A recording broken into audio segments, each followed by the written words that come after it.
Como una forma de contribuir a la sana práctica de los deportes, resaltando su protección jurídica, presentamos Deporte al Derecho.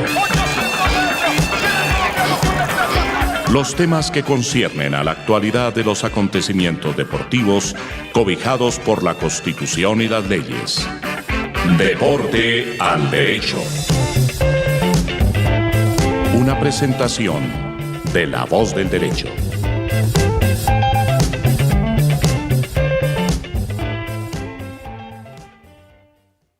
Buenos días, buenas tardes, buenas noches. ¿Desde dónde, cómo nos oigan? Esta es La Voz del Derecho y estamos en Deporte al Derecho, un programa que habla de temas jurídicos y derecho, y deporte, perdón. Nos acompañan, como siempre, Marcelo B. desde Argentina y Rafael Alonso desde España y Andrés Charria desde Colombia. En 8 o 15 días ya tendremos participación femenina porque una de mis,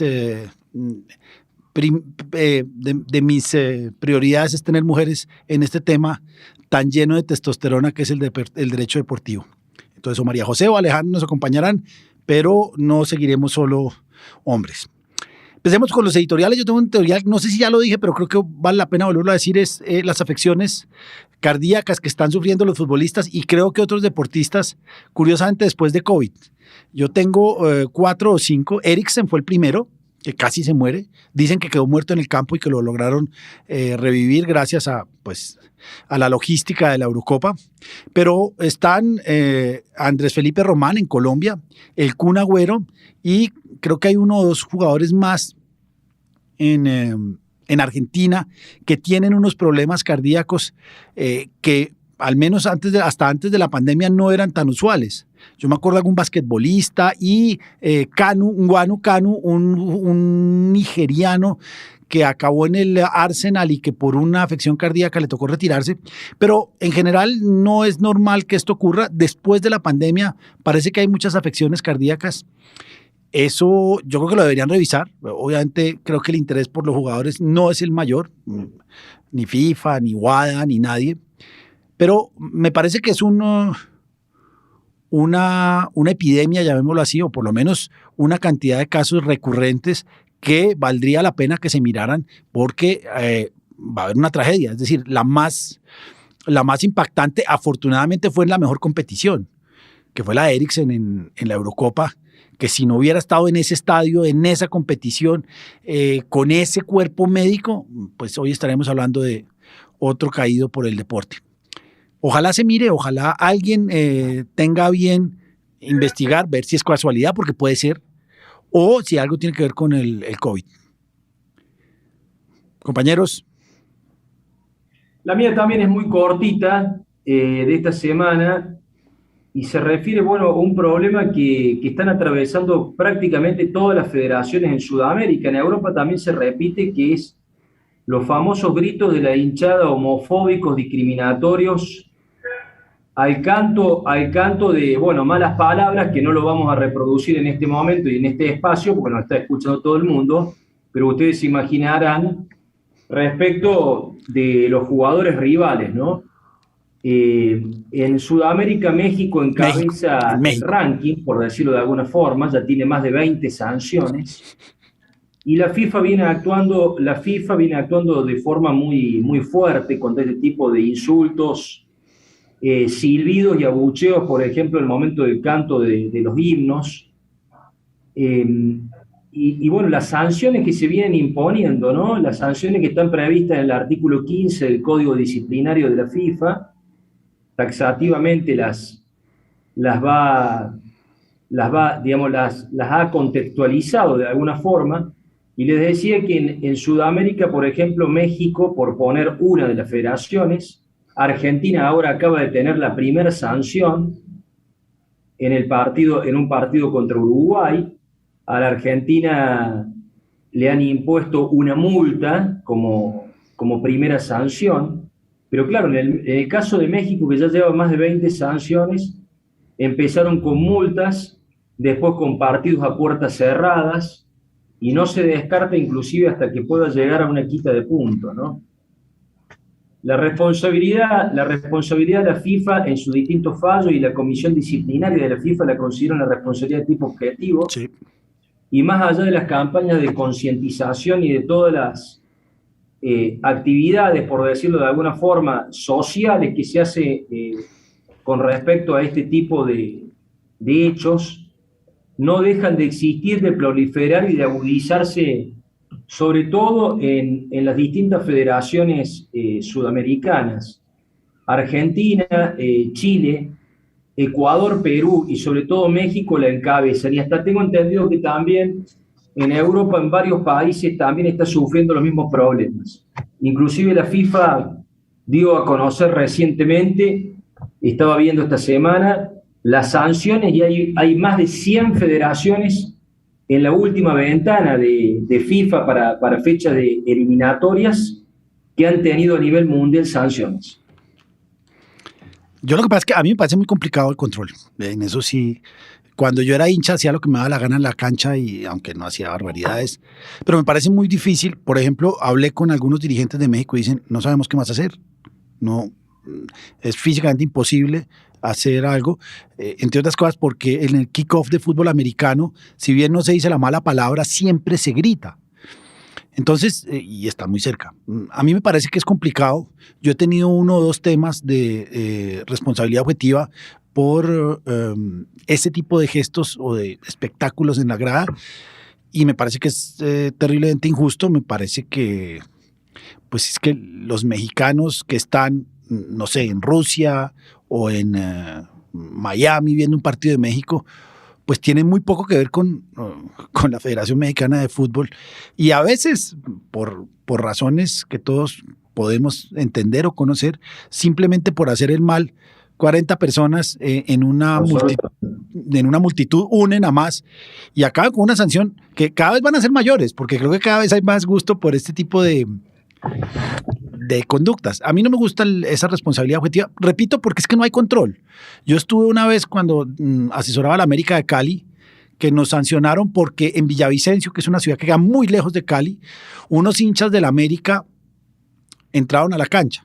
América iba a ese partido con el equipo y tal vez 2 delegados, y ellos decían, es que no sabemos ni quiénes son los hinchas. Nosotros, es posible que en Cali podamos controlarlo, pero en Villavicencio, donde no somos locales, donde no organizamos el espectáculo, nos resulta terriblemente difícil llegar a controlar a estas personas, pero igual, responsabilidad objetiva, sanción. Es así, esperemos a ver qué dicen. Rafa.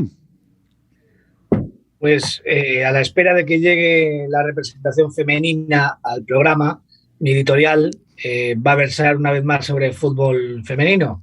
Recordaréis que en anteriores editoriales os comentaba que se había constituido la Liga Profesional de Fútbol Femenino, pero todavía no había culminado el proceso porque la administración estatal española deportiva exigía una unanimidad de todos los clubes en la aprobación de los estatutos cuando ninguna norma lo exigía, y eso tenía el tema bloqueado. Pues ahora las futbolistas amenazan con ir a la huelga si este tema no se desbloquea, y además también hay otra discusión sobre una obligación de exhibir un parche, y las partes no se ponen de acuerdo sobre si eso es obligatorio desde que ya está constituida la liga profesional o desde que ha sido simplemente declarada competición profesional la de fútbol femenino, que es el punto en el que estamos.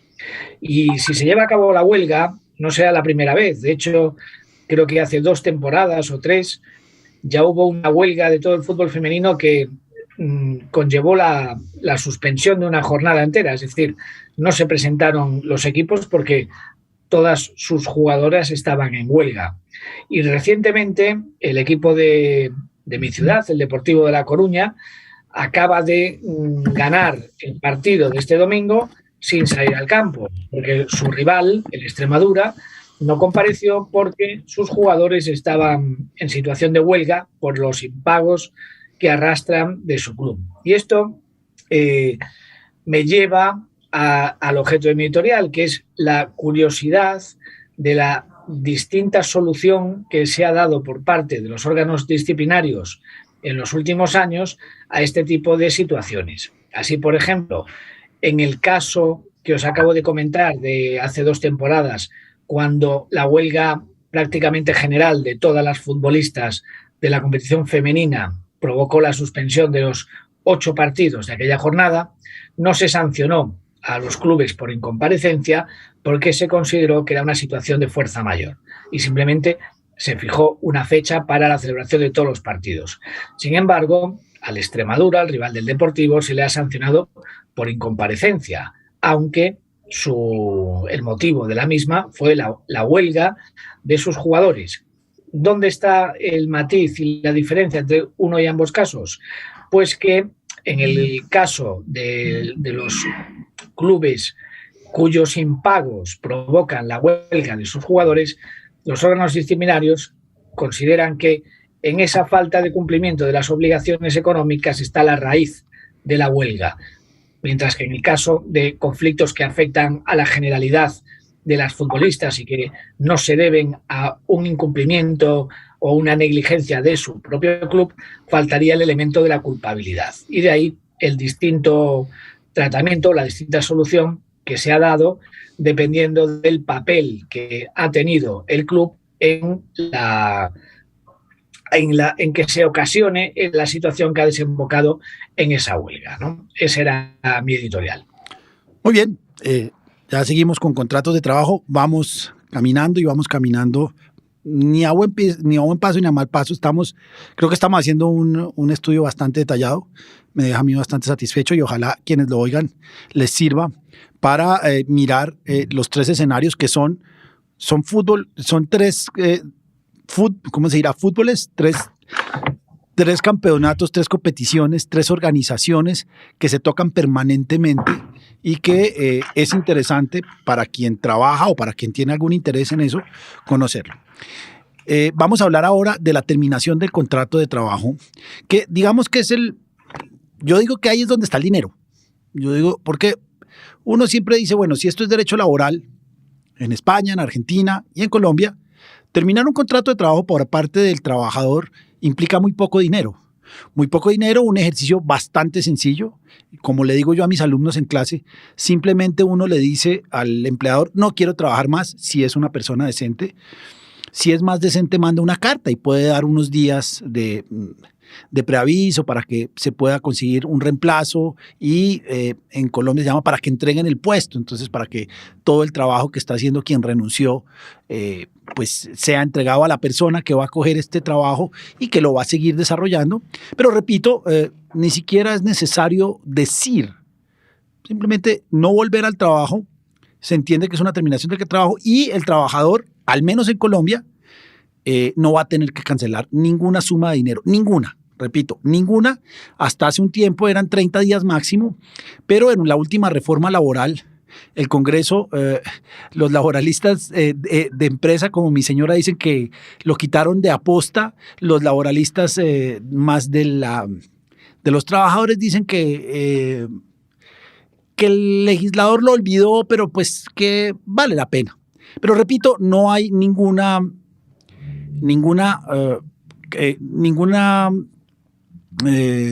no le pasa nada al trabajador. No hay ninguna consecuencia económica o jurídica que le impida al trabajador, por ejemplo, conseguir otro trabajo o que deba pagar alguna indemnización, cosa que no pasa en el fútbol. Y bien, ahora vamos a hablar del fútbol porque digamos que desde el 2000, cuando les tocó negociar por el tema Bosman, por la decisión Bosman, a FIFA le tocó cambiar su esquema y se inventó un término que es absolutamente conocido por todos los que estamos en este medio, que es la estabilidad contractual. Y ese es el punto central de prácticamente el 90% de las transferencias, de los conflictos, de los pleitos, de las demandas, y es la estabilidad contractual. La estabilidad contractual es un tema terriblemente sencillo, son 2 líneas. Dice, en el fútbol los contratos se terminan por vencimiento del término o por mutuo acuerdo. Y eso suena un cuento de hadas, es decir, normalmente gran cantidad de contratos de trabajo terminan por vencimiento del término o por mutuo acuerdo, pero muchísimos, y son los que nos dan trabajo a los que estamos en este en esta industria, muchísimos terminan o por justa causa o inclusive sin justa causa con el pago de alguna indemnización. Entonces voy a empezar a explicar yo y después le paso el micrófono a mis compañeros para dar las particularidades de cada uno de los sitios. Dice FIFA, repito, los contratos de trabajo terminan por vencimiento del término por mutuo acuerdo, que digamos que es la terminación natural que quiere FIFA.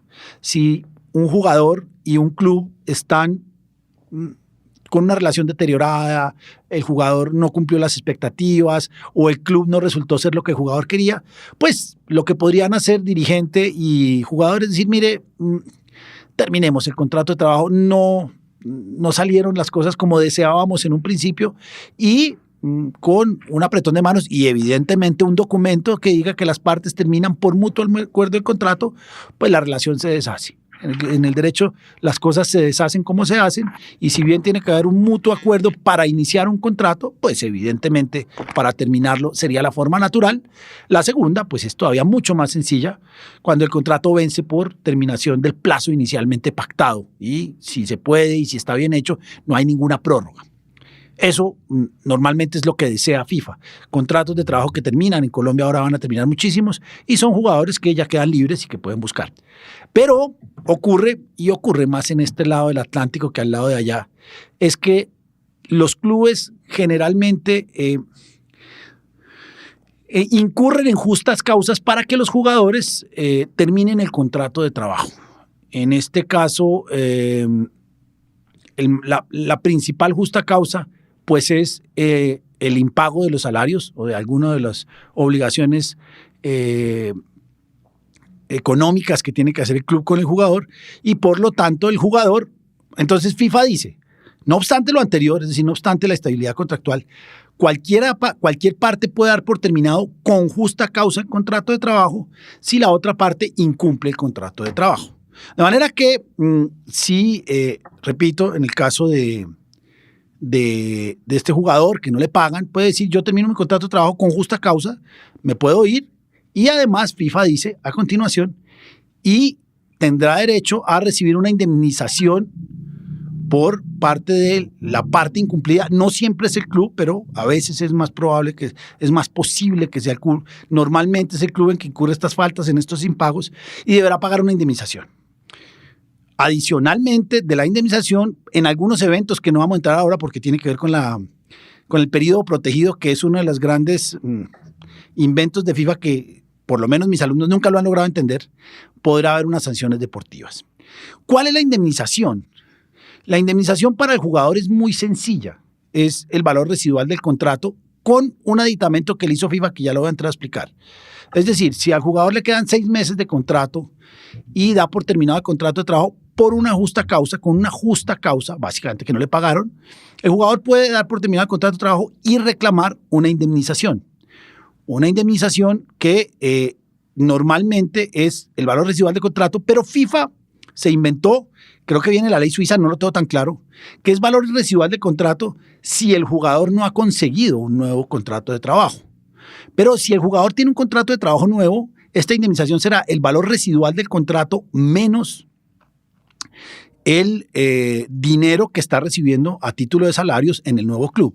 Es decir, que si son 6 meses y el jugador se ganaba $100,000 al mes, termina el contrato de trabajo con justa causa porque el club no le pagaba, en teoría le debía pagar $600,000. Pero, repito, si el jugador consiguió un contrato de trabajo por $40,000 al mes, FIFA dirá, pues ya no son 600,000, sino los 60,000 por 6 son $360,000 porque el jugador está percibiendo una suma que le permite calcular de manera distinta la indemnización. En Colombia la indemnización es clarísima, es el valor residual del contrato, lo que queda, porque no olvidemos que son contratos a término fijo. Esa es digamos que es el panorama que da FIFA inicialmente. Después vamos a hablar del cálculo de la indemnización, que es lo más complicado, pero quisiera saber cómo es en Argentina y en España. Bueno, en Argentina es muy similar a Colombia, Andrés. Contrato, como lo explicábamos en las reuniones anteriores, el contrato es un plazo fijo, mínimo 1 año, máximo 5, que prevé el convenio colectivo muy claro. La indemnización que tiene derecho a cobrar el jugador es el valor residual del contrato, igual que en Colombia, más una indemnización en concepto de antigüedad, que es 1 mes de salario por año de trabajo, o fracción mayor de 6 meses, más la indemnización por preaviso. La particularidad muy beneficiosa que tiene para el jugador, en aplicación supletoria al convenio colectivo de la Ley de Control de Trabajo, digo beneficiosa en comparación al reglamento de la FIFA, que es lo que vos estabas mencionando recién, el artículo 17 del reglamento de la FIFA, es que en Argentina el atraso de 1 mes en el pago del salario o de los premios da lugar a que el jugador pueda ya intimarlo al club, y el club tiene que depositar en 48 horas. En FIFA son 2 meses y si mal no recuerdo son 15 días. Eso lleva a que si el club obviamente no deposita en 48 horas, el jugador pueda quedar en libertad de acción y exigirle directamente a la AFA a que le otorgue la libertad de acción bajo apercibimiento, digamos, de que si la AFA no le da la libertad de acción, pueda responder incluso solidariamente por esa indemnización.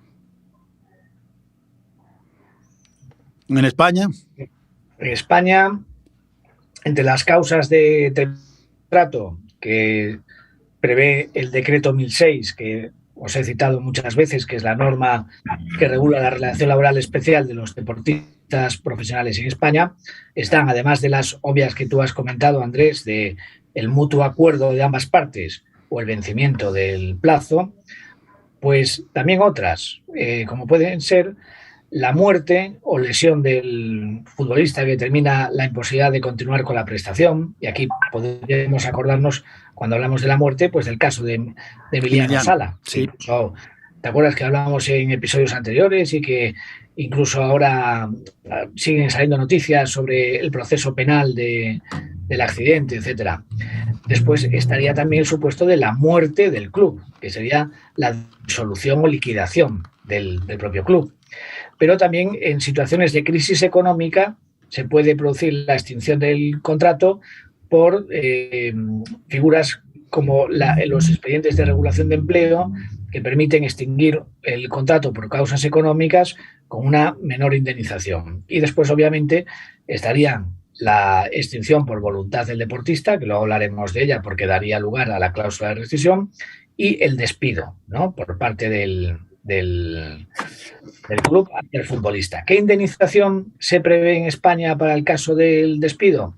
Pues, en primer lugar, lo que se haya pactado en el contrato. Es decir, las partes pueden pactar una indemnización a tanto alzado o un número de días de salario por cada periodo de tiempo trabajado, o incluso prever distintas indemnizaciones en función del momento en que se produzca el despido, dependiendo si es hacia el final, al principio del contrato, hacia el final, si es en una determinada ventana en la que pueda el jugador encontrar acomodo en otro equipo o no, etcétera.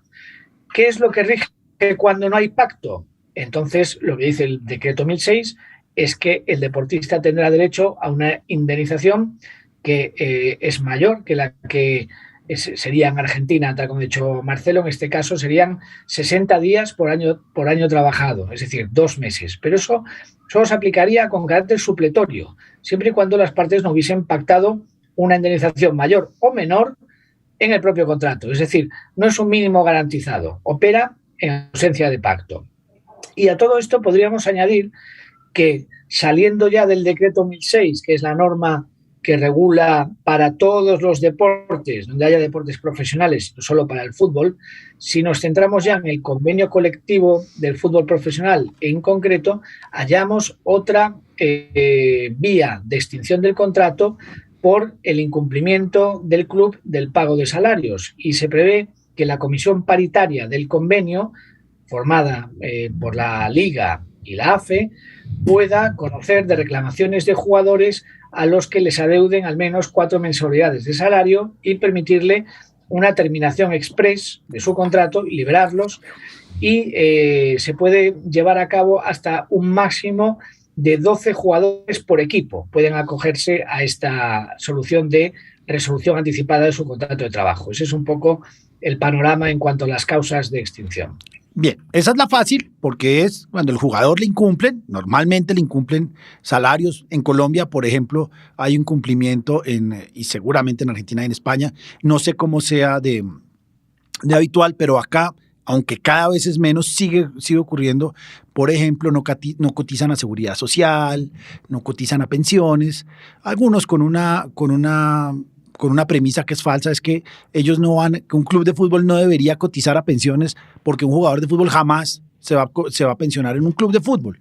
Ni siquiera Giggs o Maldini, que estuvieron más de 20 años en un club, logran con el régimen pensional actual pensionarse en un club. Pero pues es la obligación de un empleador, y la mayoría de empleadores saben que sobre todo sus trabajadores jóvenes no se van a jubilar en la empresa, pero digamos que esas son unas justas causas que hay allí, que inclusive tienen algunas consideraciones penales, que a los jugadores les da susto mencionarlas, pero que están allí. Yo me acuerdo que el caso de Santiago Arias tuvo ese componente de un fraude, se hacía un salario como salario y el otro se daba como, creo que era venta por seguros de un jugador de fútbol, pero digamos que es eso. Pero viene la segunda, que es la más complicada, y es cuando es el jugador el que da por terminado el contrato de trabajo.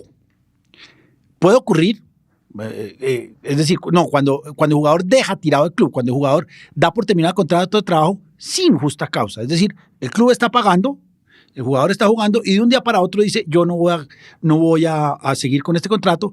Y es en ese momento donde quien tiene que indemnizar es el jugador o, y lo dice FIFA muy claramente, el nuevo club, si ha habido una inducción a la terminación del contrato de trabajo. Y ahí viene un tema que es relativamente fácil o relativamente difícil, dependiendo de cómo lo queramos ver, y es, la situación es clara. Un jugador está jugando en el club A y da por terminado el contrato de trabajo y se va al club B. En el último caso conocido en Colombia, pero sé que hay más, y seguramente en España y en Argentina hay. España tiene la solución más sencilla, que es la cláusula de rescisión. Colombia no la tiene y Argentina estamos allí. Es, el jugador se va y dice, yo me voy al nuevo club y hay que pagar una indemnización. Y ese es el gran problema. ¿Cuál es? Como inicié, el artículo 17 del reglamento del Estatuto de Transferencia de Jugadores indica que hay unos criterios que deben ser objetivos. Ojo, objetivos. Y esa es una de las grandes peleas que uno tiene con los alumnos, porque dicen, pues profe, lo que diga Transfer Market. Y eso no es un criterio objetivo. Es una información que da una página que parece que tiene alguna información, pues que ya lleva una trayectoria, pero no lo es. Entonces empezamos a ver cuáles serían los criterios o la indemnización que debe pagar el jugador o el nuevo club al antiguo club. Repetimos, si no hay pacto en contrario, el pacto en contrario es la conocidísima cláusula de rescisión, pero supongamos que es lo que pasó en Colombia con Carrascal, un jugador que termina el contrato de trabajo sin justa causa, dice, me voy, renuncia, me voy del Tolima al América. Es evidente que bajo el régimen del fútbol hay que pagar una indemnización. Que el Código Sustantivo del Trabajo en Colombia dice el juez podrá decretar unos perjuicios o por lo tanto ordenar el pago de una indemnización, pero hay que probarla. Y viene el grandísimo problema que ha sido mirado en el TAS, en el caso del Quinsoto, el Quinsoto y Mainz contra Once Caldas, o Matusalén, o Webster, Wigan y Hertz, donde el jugador termina el contrato de trabajo sin justa causa. Dice, me voy, no quiero. El caso de Webster fue clarísimo, él dijo, yo me retiro, termino, renuncio. El caso que se fue hace mucho tiempo, y el caso Carrascal hoy es, yo termino el contrato de trabajo, me voy. Hay que pagar una indemnización. ¿Cuál? Y eso es endemoniado. Dice la FIFA que puede ser a ver si me acuerdo, habla de las particularidades del fútbol, no, las especificidad, que es un término que utilizamos mucho los abogados deportivos, que ni siquiera sé si la RAE lo permita, y empezamos a buscar criterios de indemnización. El caso Webster es muy claro porque dice, hay algunos criterios de indemnización que pueden ser interesantes, el valor de reemplazo del jugador, pero es difícil, el valor de formar un jugador, el valor de formar, de reemplazo o de conseguir un jugador similar o el valor de un jugador similar. Y esos son criterios difíciles de calcular. Primero, ¿cuál es un jugador similar? Yo creo que los únicos jugadores que pueden ser comparables son los arqueros. De resto me parece muy difícil. Segundo, ¿cuánto vale formar un jugador? Pues necesitaría una contabilidad de costos muy detallada para saber cuánto costó formar al jugador. O tercero, cuánto vale un jugador, cuánto vale reemplazar al jugador, pues también es relativo. Entonces, ese es uno de los grandes problemas. No sé qué haya en Colombia, como les dije al principio, es clarísimo, no hay una indemnización que deba pagar el trabajador al club. Y como lo dijimos al principio de esta serie, acá tenemos que utilizar Código Sustantivo del Trabajo, ley laboral ordinaria no por falta de glamour, sino la ley ordinaria, y es muy difícil. Realmente el cálculo normalmente es endemoniado. Ha habido algo, empiezan a haber fallos, repito, el de Carrascal, pero en realidad es una labor que debería hacer un juez para calcular la pérdida que sufre un club porque el jugador se le va. Ahora, si el jugador ha venido al club llamémoslo porque lo compraron, pues digamos que es la única forma fácil de calcular. Costó $10 millones, vino a un contrato de 5 años y se fue el primer año, le quedan $8 millones. Pero eso no es lo usual. No sé qué pase allá. Bueno, en Argentina, a ver, primer gran concepto. Se rige por la ley de contrato de trabajo. O sea, el convenio colectivo, que sería la norma madre, no prevé ningún tipo de indemnización específica cuando el que resuelve el contrato sin justa causa es el jugador. Por ende, aquí tenemos que regirnos por la ley de contrato de trabajo ordinaria, fuero del trabajo, donde se va a llevar a cabo la demanda del club hacia el jugador, reclamándole los daños que le ha provocado. En ese sentido es muy similar a lo que vos manifestabas en Colombia, Andrés. Inclusive digo más, tampoco hay como a nivel FIFA una extensión de la responsabilidad del club nuevo contratante que habría inducido el jugador a resolver el contrato. O sea, acá en Argentina no hay una extensión de la responsabilidad hacia ese nuevo club. Ante lo cual te diría que en Argentina no hay muchos antecedentes, son pocos los antecedentes de jugadores que deciden resolver el contrato anticipadamente, sin justa causa. No hay muchos antecedentes dentro de lo que es el fútbol local, ¿no es cierto? Sí hay antecedentes de jugadores que han rescindido el contrato con clubes argentinos y han ido a jugar al exterior. Eso sí hay antecedentes. Pero jugadores que hayan rescindido el contrato para irse a jugar a otro club argentino son muy pocos los antecedentes. Ante lo cual te tengo que decir que no hay un criterio uniforme jurisprudencialmente, hay una enorme vaguedad en el tema. A los jueces les cuesta encontrar un parámetro, como dice la ley, de alguna otra forma objetivo para calcular esa indemnización. Es difícil. Rafa. Pues en España el decreto 1006, al igual que hace con la indemnización por despido, da prioridad a lo pactado. Y lo pactado, en este caso, es cuál es la indemnización que ha de pagar el futbolista en caso de rescindir su contrato sin justa causa antes del vencimiento y por su única voluntad para incorporarse a otro club o no, en principio. ¿Cuál va a ser la diferencia? Bueno, si se incorpora a otro club en el plazo de un año desde la fecha de extinción, nuestra norma, el decreto 1006, hace a ese nuevo club responsable subsidiario del pago de la cláusula, ya que el responsable inicial y directo sería el jugador, que es quien ha suscrito ese contrato estipulando una indemnización para el caso de que él la incumpla, ya sea porque quiere dejar el fútbol, ya sea por jugar en otro club. Eso es lo que va a marcar la diferencia en que haya un responsable subsidiario o no, o que sea simplemente el jugador el responsable del pago, porque obviamente se puede causar un perjuicio aunque la rescisión no sea para fichar por un nuevo equipo. Pensemos en un futbolista que es una estrella mundial, que se paga un precio de traspaso astronómico por un contrato de 5 años y a los 6 meses el jugador decide que está harto del fútbol, que se va a dedicar a ser youtuber o monje budista y el club, ¿qué hace con ese traspaso que ha pagado por un jugador que no va a rentabilizar? Ya no digo ni siquiera en un futuro traspaso a su vez con una revalorización, sino incluso sin tenerlo esos 5 años que había presupuestado para amortizar, prestando servicios para el club. Bueno, ¿qué dice nuestra norma? ¿Qué es lo que atendería el juez cuando no hubiera un pacto? Que no es habitual, porque la mayoría de los clubes siempre ponen una cláusula de rescisión, pero pensemos en que no hay ninguna, por cierto, os comentaba en un programa anterior que un jugador del Athletic Club de Bilbao presumía de que él, como no se iba a ir del club nunca, no había puesto ninguna cláusula de rescisión. Pero eso no quiere decir que no haya nada que pagar, sino que en caso de que finalmente extinguiese el contrato, al no haber nada estipulado, sería el juez el que la fijaría. ¿Y qué criterios le asigna el decreto 1006 para fijar esa indemnización? Pues son muy vagos, muy genéricos. Conceptos jurídicos indeterminados, podríamos decir. Dice que el juez atenderá a las circunstancias de orden deportivo. ¿Qué es eso? Pues cada uno que lo interprete como quiera.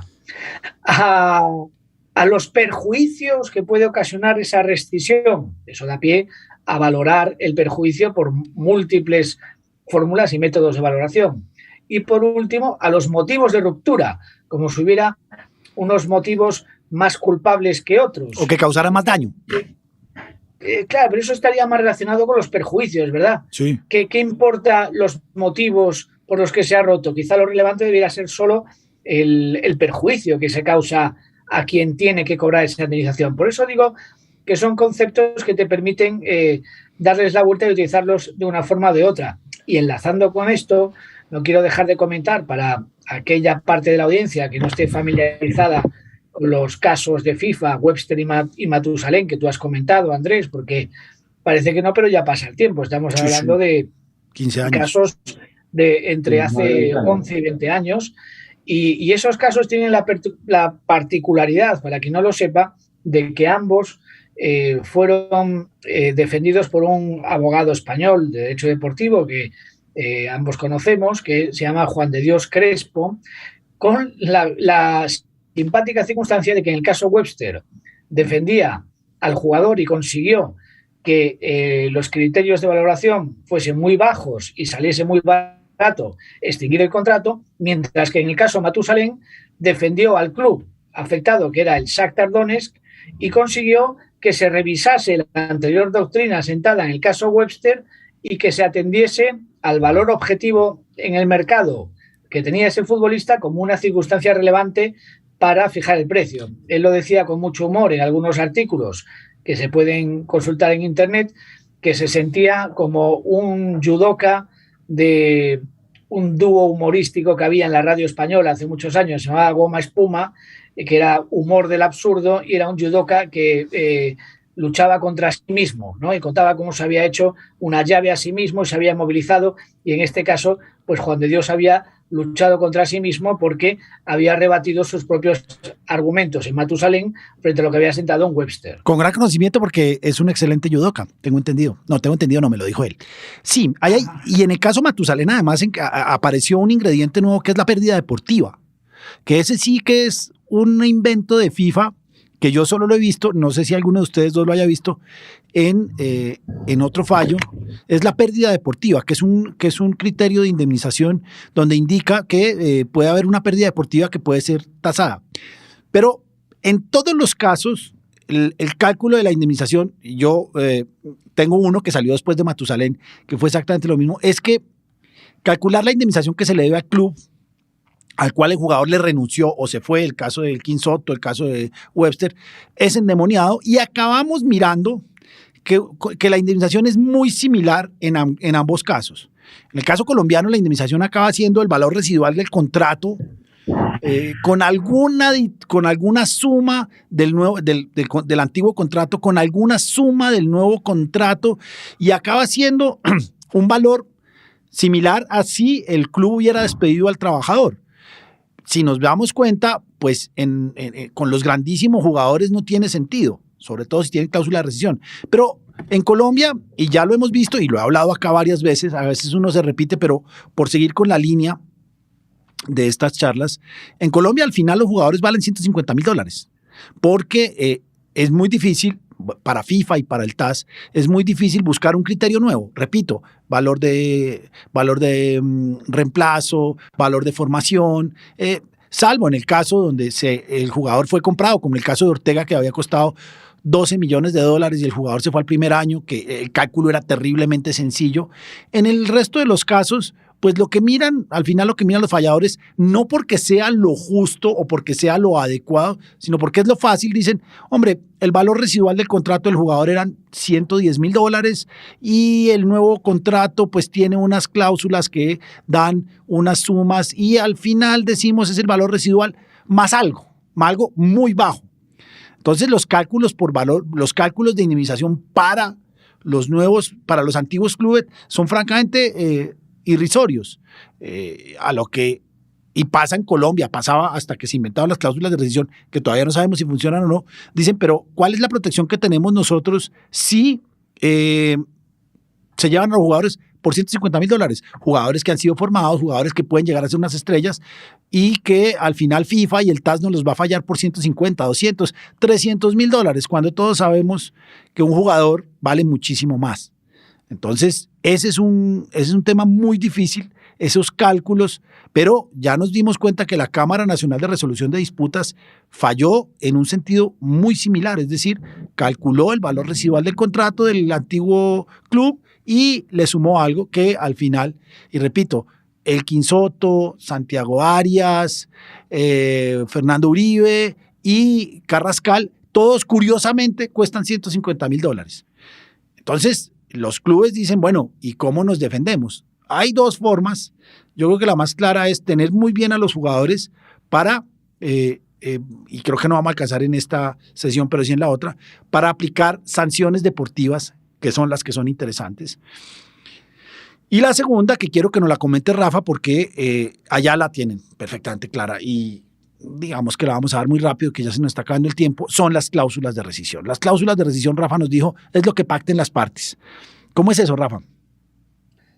Efectivamente, pero además con un matiz, y es que aunque las partes hayan pactado, en caso de que el futbolista extinga el contrato por su voluntad antes de tiempo, deberá indemnizar al club con 10 millones de euros. Vamos a poner que al final son cantidades muy altas que se ponen pensando en que siempre va a haber un club detrás que es el que va a respaldarlas y abonarlas, y por lo tanto siempre los clubes se cuidan de fijar cláusulas de rescisión con unos importes superiores a lo que ellos pedirían como precio de traspaso.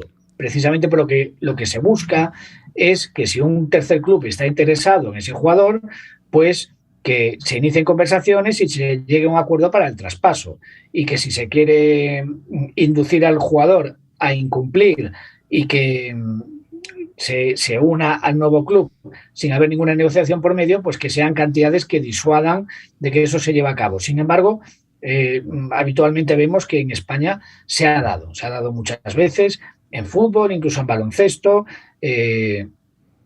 pero todas esas cantidades, aunque estén pactadas, no quiere decir que no sean que sean inamovibles, porque llegado el caso, el club que ha sufrido la rescisión del futbolista tendría que iniciar un proceso judicial contra su antiguo jugador y el nuevo club como responsable subsidiario para exigir el cumplimiento de lo pactado, es decir, que se abone su indemnización, la que se había estipulado, y que si el futbolista no la abona voluntariamente, que lo haga el club como responsable subsidiario si no hay posibilidad de embargarle bienes suficientes al jugador. Pero en su defensa, tanto el nuevo club como el jugador van a alegar que esa cláusula es inválida, es ilegal, es abusiva, está fuera de todo raciocinio, porque el futbolista sería incapaz de poder comprar su libertad porque tendría que trabajar 200 años para, con el salario que recibía en ese club, poder pagar esa cláusula. ¿Y qué es lo que buscan? Una minoración de la cláusula. Y eso es algo que nuestro derecho permite. El juez, a pesar de que se haya pactado una cláusula muy alta, tiene la facultad de reducirla y minorarla. Y al final, esto es sobre lo que versan muchos de los juicios que se han celebrado en España sobre cláusulas de rescisión. Es decir, juegan los clubes que han inducido a esa ruptura o se han beneficiado de esa ruptura con intentar conseguir en la vía judicial una sustancial rebaja de esa cláusula, sabiendo a qué se exponen en el peor de los casos. ¿Y cuáles son los criterios que se tienen en cuenta? Pues serían los mismos criterios que se habrían de atender en caso de que no se hubiera pactado nada. Con lo cual, al final, en lo que podemos resumir todo esto es en que, por mucho que se haya pactado, o incluso cuando no se haya pactado nada, va a ser la decisión de un juez, de lo laboral, de lo social, la que fije el monto de la indemnización, atendiendo a esas circunstancias absolutamente vagas y genéricas que os he comentado. Incluso muchas veces en las sentencias se atienden a otras circunstancias que no figuran en la norma. Por ejemplo, el coste de formación que tendría para el club la formación de un jugador similar para llegar a tener un jugador de esas características. ¿Cuánto le costaría? Pues que se le indemnice en esa cantidad. Esa es un poco la situación. Sí, al final yo creo que con esta situación, esta circunstancia, lo he dicho muchas veces y me dicen que no es cierto, yo sí creo que la parte fuerte del contrato de trabajo, porque es un contrato de trabajo, en la relación futbolista profesional-equipo, sin lugar a dudas, es el jugador. Yo no veo cómo los jugadores se quejan, pues se quedan porque no tienen mayor conocimiento, pero personalmente creo, y vamos a hablar en el próximo programa sobre las sanciones deportivas y algunas cosas de estas, pero yo siempre he pensado que un jugador bien asesorado, y ahí es donde fallan, yo creo que los sindicatos al final prefieren evitar mayores golpes con la patronal, pero yo sí pienso, y las veces que me he metido a defender a un jugador frente a un club, el jugador tiene todas las de ganar. FIFA lo ayuda, los fallos del TAS son abiertamente proteccionistas del trabajador, la legislación laboral en los 3 países y en muchos más, en Inglaterra, en Francia, qué decirlo, en Ecuador, en Paraguay. Y yo sí estoy convencido, y no sé si ustedes estén de acuerdo o no, no pasa nada, que la parte fuerte del contrato de trabajo, de un contrato de futbolista profesional, no estoy hablando ni basquetbolista, ni un oficinista, ni es el jugador. Un jugador bien asesorado, no hablo bien asesorado con un agente que quiera ganar dinero a como dé lugar, pero bien asesorado desde el punto de vista laboral, tiene todas las de ganar. Absolutamente, Andrés, y tan es así que vos fíjate que la jurisprudencia del TAS lo marca de una forma muy lineal. Y no nos olvidemos también que el Código de Obligaciones, el Código Laboral Suizo o Código de Obligaciones Laboral Suizo prevé las normas de orden público laboral, las famosas normas mandatory y las semi-mandatory, o sea, aquellas que son de orden público o que las partes pueden de alguna otra forma disponer en base a un acuerdo de voluntades. A mí me parece que agregando todo lo que han dicho, lo que quizás sea necesario para un futuro, ese famoso artículo 17 del reglamento, del Estatuto de Transferencia de Jugadores es quizás una redacción que sea un poquito más clara, ¿no? Teniendo en cuenta de que esos, entre comillas, parámetros objetivos que determina el artículo no es una lista, y en esto el TAS lo ha dicho, ¿no? Esos parámetros objetivos que toma el artículo 17 no es una lista taxativa, sino que son más bien meros ejemplos, ¿no? Sugerencias. Y después surgen otros temas, como vos bien lo manifestabas recién, a ver, el famoso, por ejemplo, que no está contemplado en el 17, el lucro cesante. El club que ya tenía, que estaba a punto de transferir el jugador, que ya tenía un nuevo club para transferirlo y el jugador rescinde el contrato. Ahí el tema, y a mí me tocó con Elkin Soto, es si hay una oferta seria. Porque los clubes pueden conseguir ofertas, pero si es una oferta seria, aceptada, con todas las de la ley, yo creo que el TAS lo puede tomar a consideración. Pero normalmente lo que hay es interés de los clubes que preguntan, pero sí hay todo eso.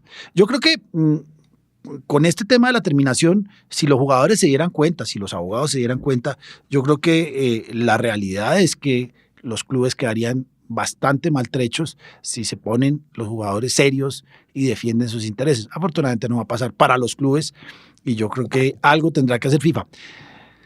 ¿Les parece si en el próximo programa terminamos con cláusulas de rescisión? Un poco que Rafa nos cuente 2 o 3 cosillas y yo cuento acá en Colombia y espero que en Argentina también nos expliquen qué pasa.